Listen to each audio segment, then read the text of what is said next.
I heard you're spending too much money on bullshit. And I know because, well, I'm guilty sometimes too, but we're gonna stop that, okay?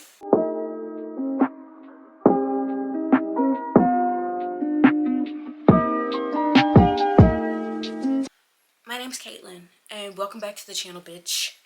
And we're gonna do Hot Girl No Spend because, one, we are getting a temporary dopamine hit from spending money, and you need to seek real dopamine and not temporary dopamine by purchasing things.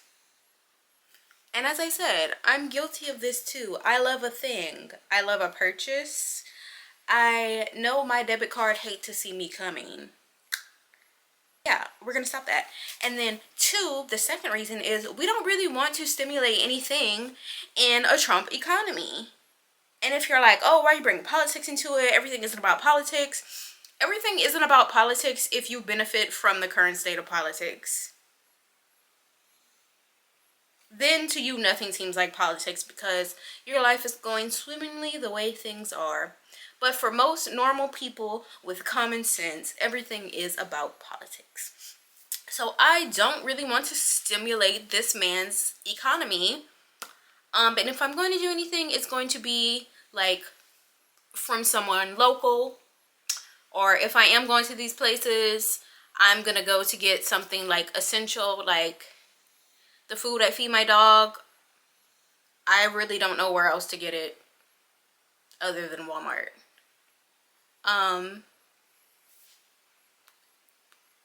Sorry, like what the fuck? Obviously, I'm making choices that are hopefully more financially responsible. I'm going to Aldi, I'm going to Trader Joe's. Trader Joe's has said before their target audience is people who are overly educated and underpaid. I don't know how that ties into what I just said, but we are shopping at big box brands less. We're only buying the essentials. We're shopping small whenever we need certain things. And that's how we're going to do this shit. So I am gearing up for a no spend month this month, for the month of March. So I can kind of give it a test run to see how it goes. This is like the pilot episode to see how well I can do and if I can implement it throughout the rest of the year. And it might sound daunting, and you also might be like, well, it's March, the year's already started. Bitch, we're still in quarter one, okay? We're still in the first quarter, so there's still plenty of time to make shit shake. Also, a no spend year is more sustainable. It's better for the environment. When you're not constantly consuming something, there is less demand for it. So a lot of the shit that we buy is not necessary. All that bullshit on TikTok shop, your Temu purchases, your Shein purchases. You don't have to be constantly consuming to be a productive member of society or to be a bad bitch. Bad bitches wear, you know, the clothing of dead ancestors or deceased strangers. Bad bitches buy when necessary. Bad bitches do what they can to protect the environment, to protect the future. Because you give a shit about somebody else other than yourself. That's a bad bitch. And there's a plane passing. On my mama, every time I go to make a video, some of the noisiest shit possible happens. Like, somebody in the complex who drives a tank starts up their tank. Or a Boeing 747 passes over my apartment. Like, what? Can we get some peace and quiet in this bitch? Okay, first things first. Skin and beauty, oh my god. Okay, didn't have a stroke, because what the fuck was that? You only really need a simple skincare routine, and I know the girls are on TikTok telling you need a 20-step skincare routine, and that's why we have 13-year-olds buying retinol in Sephora, and that's simply not the case, okay? Depending on your skincare products and your makeup, well, actually not depending, that shit typically lasts a long time. So you don't need to constantly be buying new products unless something is not working for you. Return that shit and try something else new. Or, you know, the foundation you have is your winter color, and you're really needing your spring color. Even though you should not have a tan yet, it is still a little chilly in the air. Trying something new is fine. However, if you're buying new products all the time, bad for your skin, bad for your wallets. Your rule for skincare, makeup, hair care, etc. is only buy when you're out of something. Okay, you don't need to be trying every new face wash that hits the market.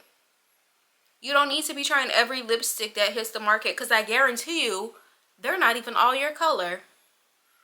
Okay, no over-consuming on beauty products. You might find out that you don't even need some of these products. You do not need a 20-step skincare routine. I would say maybe at the most like 4. And this is coming from a girl who used to be a 10-step skincare routine bitch. Okay, I'm telling you, I'm not saying never splurge or never indulge, because we all like to do that sometimes. Yes, yes. I'm just saying this year we're tightening it up. We're reeling it in a little bit. For your necessities, obviously, girl, pay for your essentials, okay? Please. If you have rent, please pay it. Electric bill, gas bill, pay it. Pay that shit. Okay? Getting kicked out of your crib actually won't be helpful to a no spend year. I mean, obviously you'll be spending less on rent, but where will you be? Oh, okay. Actually not helpful. This may be controversial. It might be controversial. If you can, stay at home, meaning stay at your parents' house. Whoa! If you can stay at home, do it. But for my mental health, I will not be partaking. And that's okay. It's not for everybody. But if you can work and stay at home, like your parents, you have your own space, you have your own like wing of the house perhaps. Your parents aren't destroying your mental health, by all means, feel free to stay home. Save some money. Please. Some people's parents want them the fuck out, or they want them to help pay rent. If you have a parent that is like, yes, live with me as long as you can, save money, like the economy sucks, like shit's expensive, stay here, by all means. Ugh. If your parents are causing you psychosis, though, please get the fuck out. I honestly feel like there's no shame at living at home. That probably used to be something that is very shameful, but that's because you can get a home for like $20 a week. Now, the house that your parents paid $150K for is valued at $1.2 million. So you go ahead and stay in your parents' $1 million home and save your money. Okay? Rent is high. Honey, rent is high. Rent is eating up the average person's paycheck. Okay? Live in your parents' $1 million homes. I'm just the messenger. Don't. Okay? Pay for your basics, obviously, your groceries, your medication, your insurance, but having a budget, and let me just preface this by saying, you cannot budget your way out of poverty. And people in like these female financial groups that I see on Facebook, they will try to tell you that you can't budget your way out of poverty, okay? I'm not saying you need to have a budget if you're making $8 an hour. At that point, you honestly need to burn down your place of work. But if you have a somewhat decent wage, which honestly feels few and far between these days, you should be budgeting. There are so many places where you can get like a free template. I'll link one from a good wealth building content creator. She's basically the first person in her family to overcome generational poverty. She's making 6 figures. She does like free budgeting templates, free financial advice. I think she's a really great resource. And I'll link her. Okay. Another part of this is figuring out what necessities means to you. What does necessities mean? Some people might not have to worry about like medication or utility bills. Maybe your man pays your utility bills.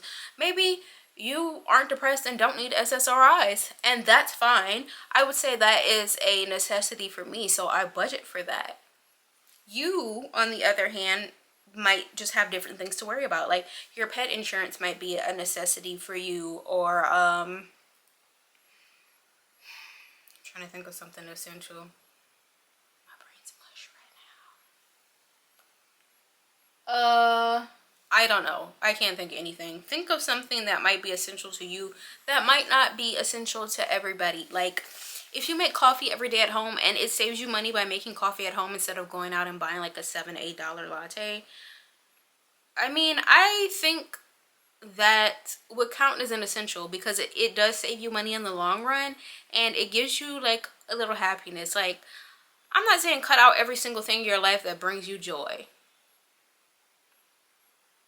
Okay, I'm glad we had this discussion. So whatever necessities look like to you, include your basic hygiene, please. Summer is coming up. We need aluminum in our deodorant, friends. Okay. So what aren't you buying? Determine which shan't to be bought. Clothes that are new, unless you're replacing something that is truly broke the fuck down. You can't fix the zipper. There's like a giant hole in the crotch. Your bra's being held together by a literal thread. Then maybe it's okay to go out and buy something new, something of quality. Preferably, because sometimes they're more expensive, but they often do last you longer in the long run. You know, if the soles are coming off your shoes, if your shoes getting like a bottom lip, perhaps time to get some new ones. And you don't always have to necessarily get brand new clothes. You can get things that are gently used. I love a good thrift. Sometimes you have to go fight the Depop resale bitches for something good. I mean, determine your strategy based off of that. But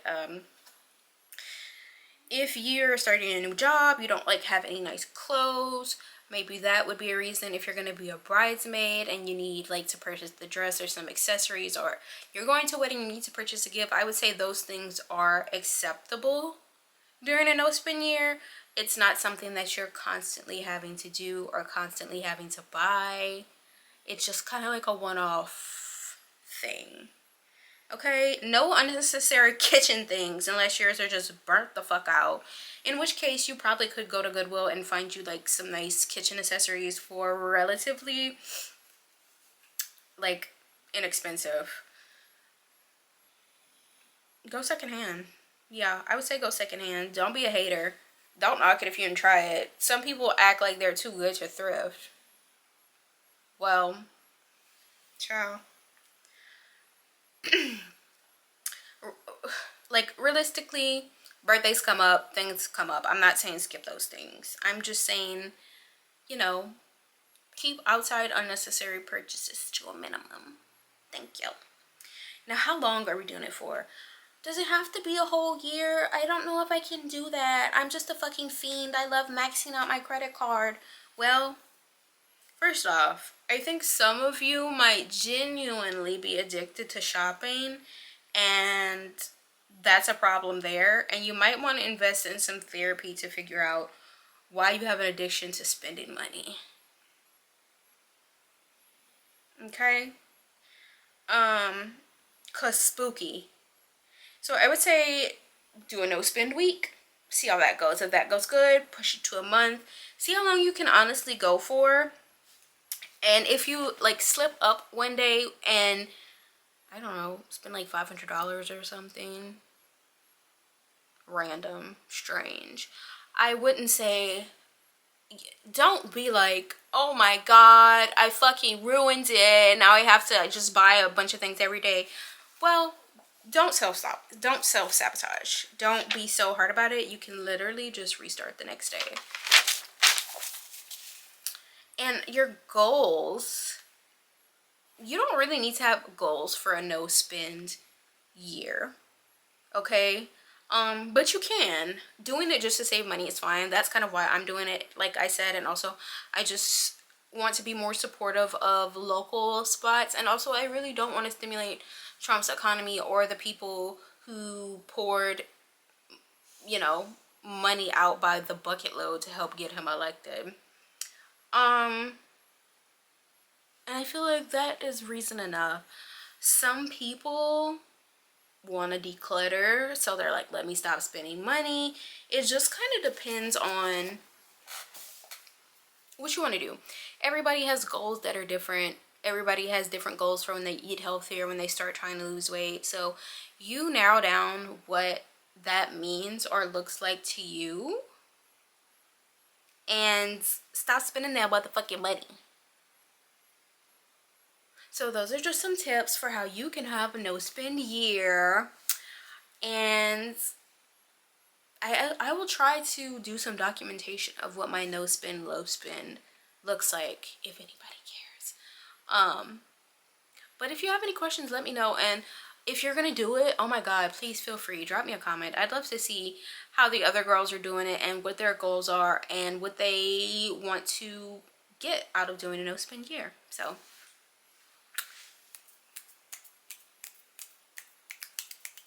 okay, bye.